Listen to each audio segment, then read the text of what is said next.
ഇതിങ്ങനെ കത്തിച്ച് കഴിഞ്ഞാൽ തീ കത്തും, ഞാൻ ഊതി അത് കെടും.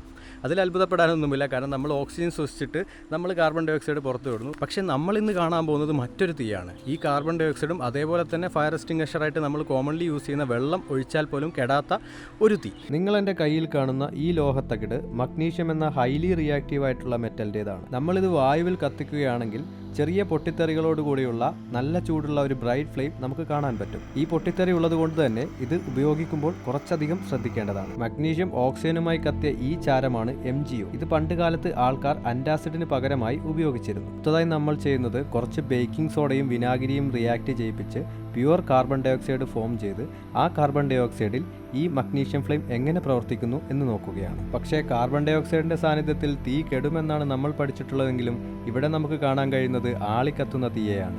മഗ്നീഷ്യം കത്തുമ്പോൾ കാർബൺ ഡൈ ഓക്സൈഡിലെ ഓക്സിജൻ ആറ്റങ്ങളെ വിഘടിപ്പിച്ച് അതേ ഓക്സിജൻ ആറ്റങ്ങളുമായി ചേർന്ന് വീണ്ടും കത്തുമ്പോഴാണ് ഇങ്ങനെ സംഭവിക്കുന്നത്. നിങ്ങൾ ചുമ്മാ ഒന്ന് ചിന്തിച്ച് നോക്കൂ, ഇങ്ങനെ മഗ്നീഷ്യം ഒരുപാട് കൂട്ടിയിട്ട ഒരു സ്ഥലത്ത് ഒരു തീപിടുത്തം ഉണ്ടായി കഴിഞ്ഞാൽ നമുക്കറിയുന്ന മെത്തേഡ്സ് വെച്ചിട്ട് നമുക്കത് കൺട്രോൾ ചെയ്യാൻ നല്ല ബുദ്ധിമുട്ടായിരിക്കും.